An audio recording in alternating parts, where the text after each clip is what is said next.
Organic chemistry first chapter haloalkanes and haloarenes को ही continue करेंगे। इसका वीडियो लेक्चर नंबर 10 है और आज क्लास में बात करेंगे पॉली हैलोजन कंपाउंड के बारे में। ठीक है, जिसमें एक से अधिक हैलोजन एटम लगे होते हैं उससे कंपाउंड। तो स्टार्ट करते हैं। सबसे पहले जो आज का हमारा टॉपिक है वो है डाइक्लोरोमीथेन।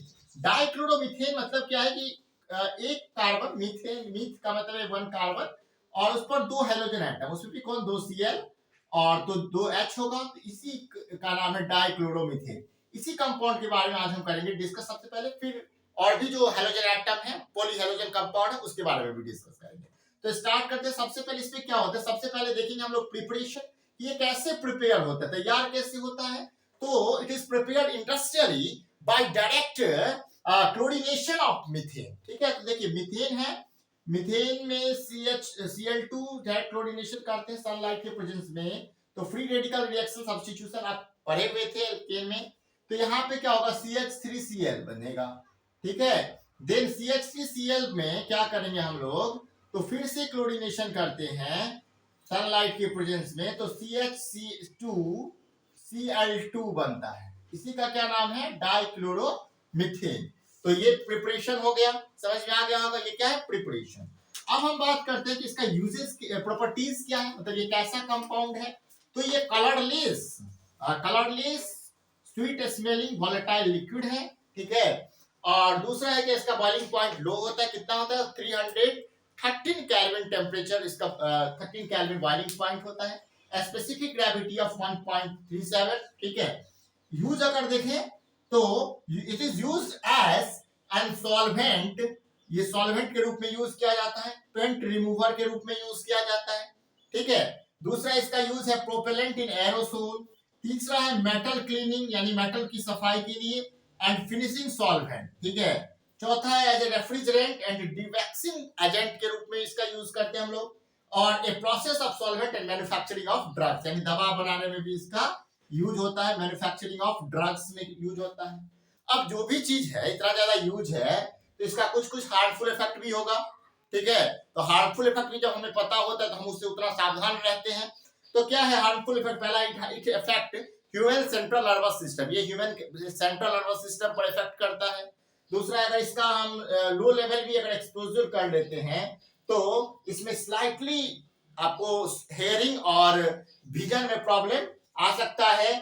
ठीक है, अगर हाई लेवल CH2Cl2 अगर हम टेक कर लेते हैं तो डिजीनेस, नाउजिया, उसके बाद telling and numbness in finger and touch, कमजोरी आना, बेहोशी, ये सब कुछ इससे हो जाता है। फिर डायरेक्ट कांटेक्ट विद स्किन, जब स्किन इसके डायरेक्ट कांटेक्ट में जाएगा तो बर्निंग सेंसेशन होगा और रेडनेस, लाल जैसा हो जाएगा स्किन पे। और फिर है कि डायरेक्ट कांटेक्ट ऑफ आई के अगर डायरेक्ट कांटेक्ट में जाएगा तो कॉर्निया बर्न हो सकता है। ठीक है, ये हार्मफुल इफेक्ट हो गया, ये यूज हो गया, ये प्रॉपर्टीज हो गया, प्रिपरेशन हो गया। इसको आप अच्छे से कॉपी में नोट डाउन कर लीजिए, जिससे क्या होगा तो रिवीजन के दौरान कोई दिक्कत नहीं होगा। ये फर्स्ट पॉलीहैलोजन कंपाउंड था, अच्छे से इसको नोट डाउन कर लीजिए, क्या है ये, डाइक्लोरोमीथेन। ठीक है, सुंदर राइटिंग में इसको कॉपी में नोट कर लीजिए। अब बात करते हैं सेकंड जो हमारा पॉलीहैलोजन कंपाउंड है, जो है ट्राइक्लोरोमीथेन। आईयूपीएसी नाम है क्या, CHCl3। देख लेंगे, कार्बन में कार्बन का 3 बॉन्ड किससे बना हुआ है, क्लोरीन एटम से, और एक है हाइड्रोजन से, इसी का नाम है CHCl3। ये कॉमन नेम इसका क्लोरोफॉर्म है, आईयूपीएसी नाम है ट्राइक्लोरोमीथेन। ठीक है, एक कार्बन के लिए मीथ, सिंगल बॉन्ड के लिए एक, और 3 गो क्लोरीन है तो ट्राइक्लोरोमीथेन। और अगर कॉमन नाम की बात करें तो इसका होता है क्लोरोफॉर्म। ठीक है, अब ये जो क्लोरोफॉर्म है इसकी कुछ प्रॉपर्टीज है, ये कैसे ही धीरे धीरे ऑक्सीडाइज करता है एयर में। ठीक है, द प्रेजेंस ऑफ सनलाइट, किसके प्रेजेंस में, सनलाइट के प्रेजेंस में अगर ये क्या करता है, धीरे धीरे स्लोली ऑक्सीडाइज करता है। ठीक है, टू एक्सट्रीमली पॉइजनस गैस, क्या बनाता है, बहुत खतरनाक पॉइजनस गैस, जहरीला गैस बनाता है, carbonyl chloride, also called phosgene gas। Carbonyl chloride उसको क्या बोलते हैं, phosgene गैस। जब भी हम क्लोरोफॉर्म जब ऑक्सीडाइज होता है, स्लोली ऑक्सीडाइज होता है एयर के साथ या ऑक्सीजन के साथ सनलाइट के प्रेजेंस में, तो phosgene गैस बनाता है। क्या बनाता है, phosgene गैस। देखिए ये क्या, क्लोरोफॉर्म, ऑक्साइड, ऑक्सीजन और सनलाइट के प्रेजेंस में क्या बना COCl3, यानी कि इसको बोलते हैं कार्बोनिल क्लोराइड फॉस्फिन गैस है, और HCl यहां से बाहर चला जाता है। तो ये जो फॉस्फिन गैस है ये क्या होता है, पॉइजनस होता है, एक्सट्रीमली पॉइजनस होता है नेचर में। अब इसका प्रिवेंशन कैसे करें, क्योंकि इसमें क्या होता है जैसे ये ऑक्सीजन के साथ रिएक्शन करेगा फॉस्फिन गैस बन जाएगा, जो क्या है एक पॉइजनस गैस है, टॉक्सिक गैस है। तो इसको क्या करते हैं हम लोग, dark it is stored in dark coloured बोतल, डार्क बोतल, इसको स्टोर करते हैं डार्क बोतल में। डार्क बोतल में सनलाइट से बचाते हैं हम लोग, क्योंकि सनलाइट के प्रेजेंस में और एयर के ऑक्सीजन के प्रेजेंस में ये ऑक्सीडाइज हो जाता है, और जैसे ही ऑक्सीडाइज हो जाता है तो ये पॉइजनस फॉस्फिन गैस के रूप में बदल जाता है। यहां से इसका प्रिवेंशन देखेंगे, CaCl3 stored in dark colour बोतल to protect it from sunlight, सूरज की रोशनी से बचाने के लिए। और सूरज की रोशनी से क्यों बचाना है, क्योंकि उसके ऑक्सीडेशन को अवॉइड करना, to avoid their oxidation. Second है कि these bottles are completely filled with chloroform up to brain and properly keep to air out, इसको पूरा फिल करके रखना होता है इस बोतल को, यानी क्लोरोफॉर्म को भर के, पूरा भर के। तो इससे क्या होता है, तो एयर बाहर रहता है। और थर्ड और लास्ट ऑप्शन है, अगर फर्स्ट सेकंड में कोई टूट रह जाए, किसी तरीके से उसमें एयर चले जाए, कहीं सनलाइट का उसको सनलाइट मिल जाए, तो उसमें एक और काम क्या करते हैं कि हम लोग उसमें इथेनॉल मिला देते हैं।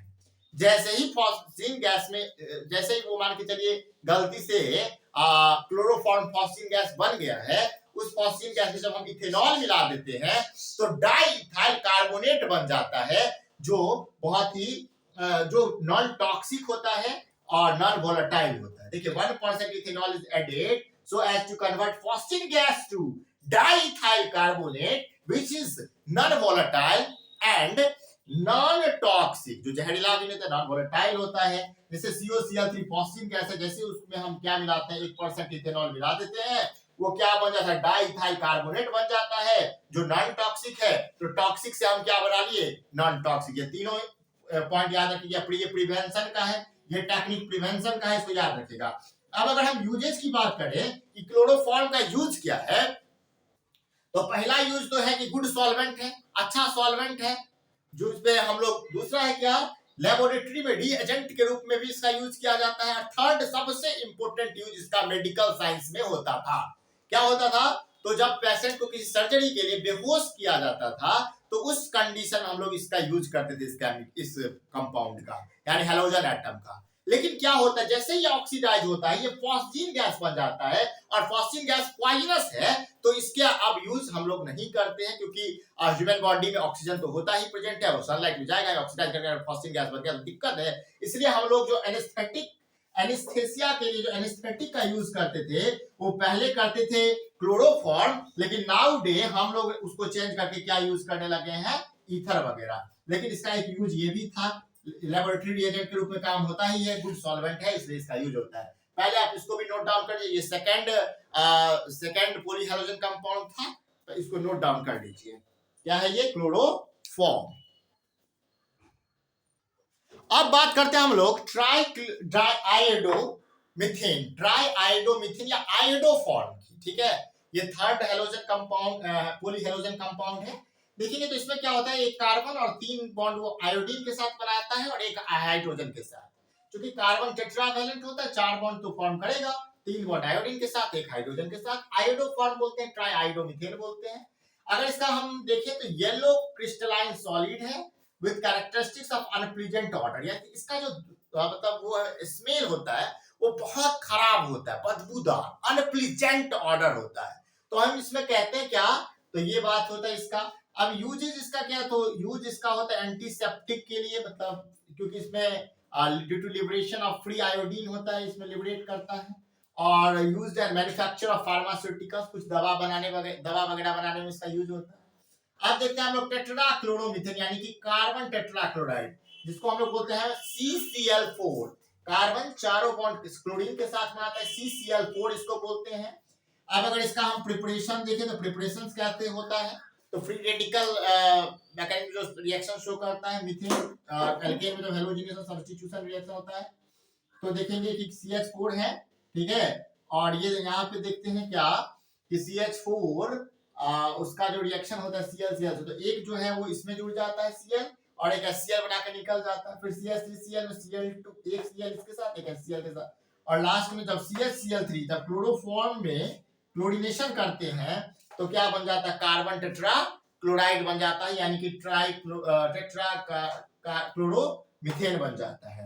अब अगर इसका प्रॉपर्टीज देखें तो कलरलेस होता है ये, मतलब रंग नहीं होता है, कोई रंग विहीन होता है, colourless, oily liquid, insoluble in water, जल में नहीं घुलेगा, ऑयली नेचर होता है तो इमिसिबल होगा, जनरल बात है। It is soluble in organic solvent, organic solvent में लेकिन वो सॉल्युबल हो जाता है, और बॉइलिंग पॉइंट इसका है 350 केल्विन। ठीक है, अगर इसका यूजेज देखें, हम उपयोग देखें तो एज ए फायर एक्सटिंग्विशर में इसका यूज होता है, उसका क्लीनिंग फ्लूइड्स, ड्राई क्लीनिंग वगैरह करने के लिए, जो स्पोर्ट रिमूवर का होता है वर्क वो ये करता है, कार्बन टेट्राक्लोराइड जो केमिकल्स है वो as a cleaning fluids, as a degreasing agent and spot remover in the synthesis of freon, यानी कि क्लोरोफ्लोरोकार्बन फ्रीऑन बनाने में भी इसका यूज है, CCl4 बनाने, CCl4 नहीं CFC बनाने में, क्लोरोफ्लोरोकार्बन बनाने में इसका यूज है CCl4 का। आप पहले इसको अच्छे से नोट डाउन कर लीजिए, ठीक है, और देखते हैं।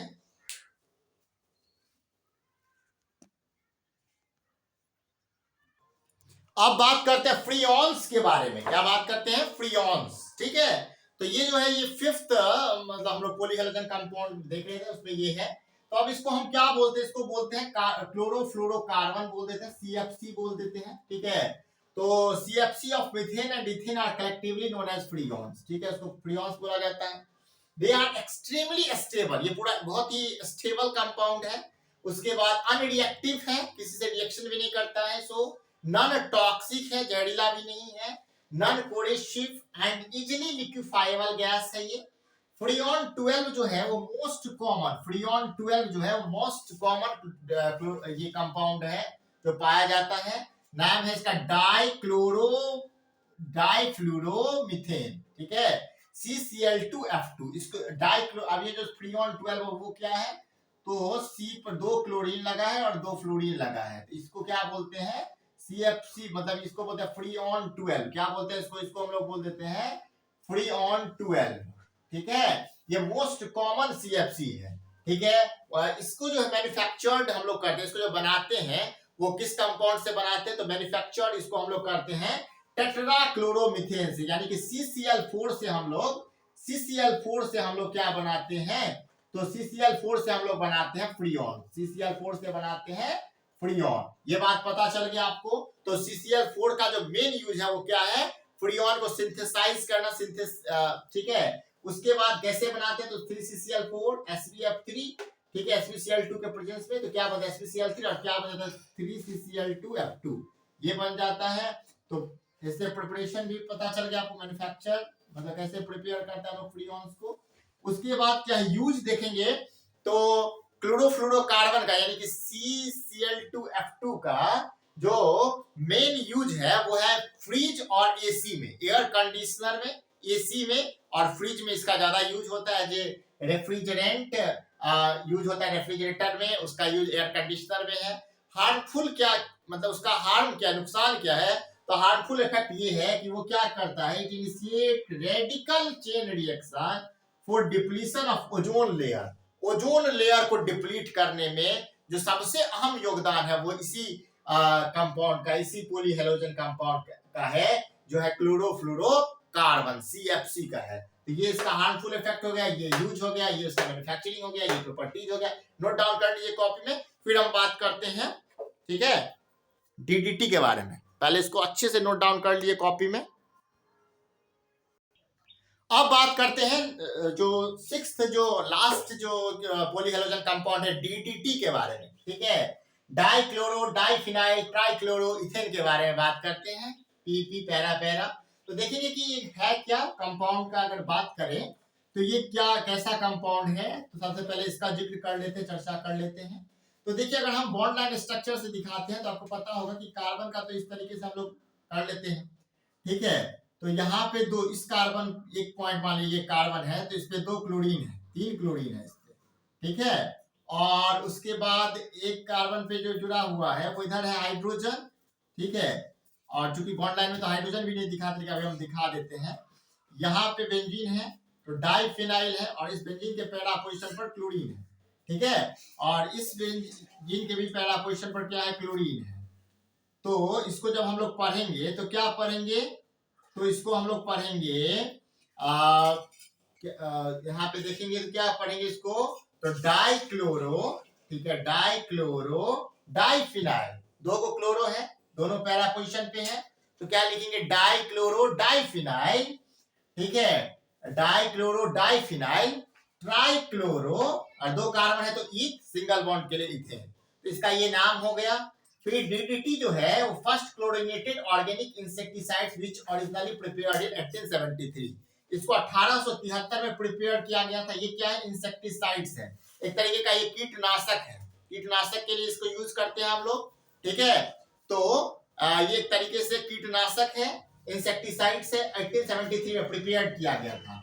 Paul Müller was awarded the Nobel Prize in Medicine and in 1948 for this discovery। उनको जो है नोबेल प्राइज मिला था, कब मिला था, तो 1948 1948 इसमें मिला, इसी डिस्कवरी के कारण, इस कंपाउंड का जब उन्होंने डिस्कवरी किया तो उनको ये मिला। ये कैसा होता है, ये देखने में तो व्हाइट पाउडर जैसा होता है और सॉल्युबल होता है वाइल में। यूज इसका है कि ये पावरफुल, बहुत ही शक्तिशाली इंसेक्ट कीटनाशक है, इंसेक्टिसाइड्स है, और popular, very effective against the mosquito causing malaria, malaria उत्पन्न करने वाले मच्छरों को ये खत्म करता है। उसके बाद टाइफस को खत्म करने में, टाइफाइड को खत्म करने वाले मच्छरों के विरुद्ध में इसका यूज होता है। हार्मफुल इफेक्ट इसका ये है कि ये नॉन बायोडिग्रेडेबल होता है, तो डिग्रेड नहीं होता है जल्दी, एक्सट्रीमली स्टेबल होता है, बहुत स्टेबल होता है। Compound which act as a water pollutant, जिसको वाटर पॉल्यूटेंट की तरह वो एक्ट, वाटर का पॉल्यूटेंट होता है, जैसे एयर पॉल्यूटेंट होता है ना, जिसके कारण, पॉल्यूटेंट किसको बोलते हैं, जिसके कारण पॉल्यूशन क्रिएट होता है, तो वाटर पॉल्यूशन करने का एक अच्छा सोर्स है ये। तो इसके कारण क्या होता है, प्रदूषण होता है, जल प्रदूषण होता है, और इसके कारण क्या होता है, तो जो जल जीवन है, एक्वेटिक एनिमल्स हैं वो मरते हैं, ठीक है, फिश वगैरह। और इम्बैलेंस क्या होता है, तो वाटर का इकोसिस्टम इम्बैलेंस होता है। एक तरीके से कहा जाए तो इसका डिमेरिट या हार्मफुल इफेक्ट ये है कि जो डीडीटी होते हैं वो बायोडिग्रेडेबल नहीं होते, नॉन बायोडिग्रेडेबल होते हैं। तो बरसात के दौरान या किसी कंडीशन में जब वो पानी में मिलते हैं तो पानी में पॉल्यूटेंट के रूप में काम करते हैं। इनके कारण क्या होता है, वाटर पॉल्यूशन हो जाता है, और एक्वेटिक एनिमल बहुत सारे मारे जाते हैं, किल होते हैं, मर जाते हैं, और बैलेंस होता है क्या, वाटर इकोसिस्टम। ये इसको अच्छे से देख लीजिएगा, डीडीटी है इसका नाम, पीपी पैरा पैरा होता है, दोनों ही बेंजीन पे के पैरा पोजीशन पे। तो डाइक्लोरो डाइफिनाइल ट्राइक्लोरो इथेन, अच्छे से इसको कॉपी में नोट डाउन कर लीजिए। आज की क्लास में बात की पॉलीहेलोजन कंपाउंड, इसमें हम 6 पॉलीहेलोजन कंपाउंड के बारे में डिस्कस किए। आज का क्लास अगर आपको अच्छा, वीडियो को लाइक करें, हमारे चैनल को सब्सक्राइब करें, बेल आइकन को प्रेस करें, जिससे हर एक वीडियो का नोटिफिकेशन आप तक पहुंचे। Thanks for watching this video.